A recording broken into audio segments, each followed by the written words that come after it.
Hello दोस्तों, स्वागत है आपके अपने चैनल राग पंडित नॉलेज एंटरटेनमेंट में। आज मैं आप लोगों के लिए एक टॉपिक लाया हूँ, translation use of is are am. मैं आपको बताऊंगा इज एम आर का कहाँ प्रयोग होता है और कैसे होता है। First of all, is am are का यूज प्रेजेंट टेंस में होता है।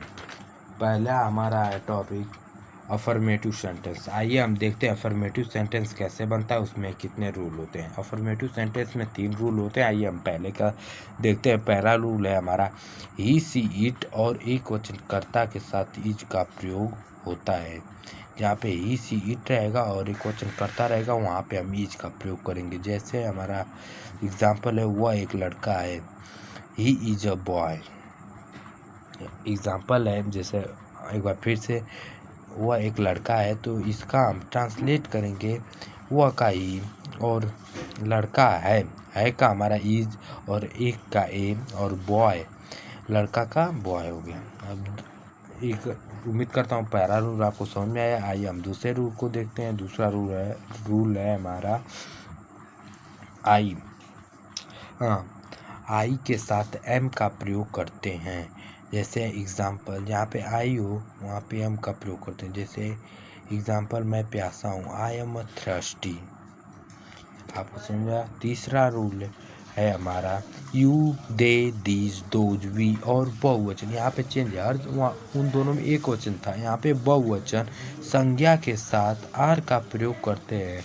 जहाँ पे you they these those we और बहुवचन संज्ञा हो वहाँ पे हम आर का प्रयोग करते हैं।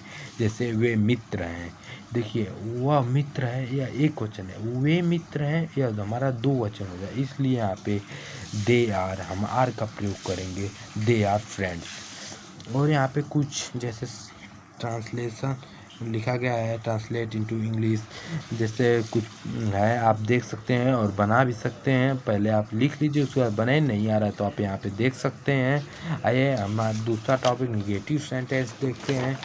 निगेटिव सेंटेंस में दो रूल होते हैं। पहला रूल हम देखते हैं, इज आर यम के बाद, जहाँ पे इज आर यम है उसके बाद हम नॉट लगाते हैं। जैसे मैं विद्यार्थी नहीं हूँ तो इसका क्या हो जाएगा बताइए आप जल्दी। इसका हो जाएगा I am a not student. Okay. दूसरा रूल है कभी नहीं होने पर नॉट के बाद नेबल है। जहाँ पे कभी नहीं आ जाए जिस सेंटेंस में, वहाँ पे हम नॉट नहीं लगाएंगे। नॉट की जगह पर हम नेबर का प्रयोग करते हैं। जैसे वे लापरवाह कभी नहीं होते हैं, कभी नहीं होते हैं। तो देखिए यहाँ पे दे आर नेवर केयरलेस, वे कभी भी लापरवाह नहीं। अगर यहाँ पे कभी नहीं होता, बस होता वे लापरवाह नहीं होते हैं, तो यहाँ पे होता दे आर नॉट केयरलेस। पर यहाँ पे कभी नहीं आ गया, इसलिए हम नेवर का यूज किए। आप देख लीजिए यहाँ पे बहुत सारे सेंटेंस मैं लिखा हूँ, आप इसको कर लीजिए। और यहाँ से आप देख सकते, पहले अपने से करिए, उसके बाद नहीं आ रहा है तो आप यहाँ से देख सकते हैं। अब हमारा थर्ड टॉपिक है इंट्रोगेटिव सेंटेंस। इंट्रोगेटिव सेंटेंस, तो आइए उसको भी देखते हैं। हाँ, इंट्रोगेटिव सेंटेंस में थोड़ा बड़ा है पर बहुत आसान है। तो इसमें भी 3 रूल है। इंट्रोगेटिव सेंटेंस पर रूल हमारा पहला है, यदि प्रश्नवाचक वाक्यों में पहले क्या लगा हो अगर प्रश्नवाचक वाक्य जो आ रहा है उसमें पहले क्या लगा, तो अंग्रेजी बनाने में पहले हम क्रिया इज एम आर लगाएंगे, फिर कर्ता लगाएंगे और फिर अन्य शब्द का बनाएंगे। जैसे मैं एक चोर हूँ, तो यहाँ पे क्या लगा है, तो क्या का हम एम लगा लेंगे, मैं का आई, मैं चोर हूँ, मैं एक चोर हूँ, यहाँ सॉरी एक रहेगा, तो यहाँ एक का ए और चोर का चीफ। समझ में आ गया ना। अगर नहीं समझ में आ रहा है तो आप देख सकते हैं, आप अपने से भी इसको पढ़ सकते हैं, ज़्यादा हार्ड नहीं है।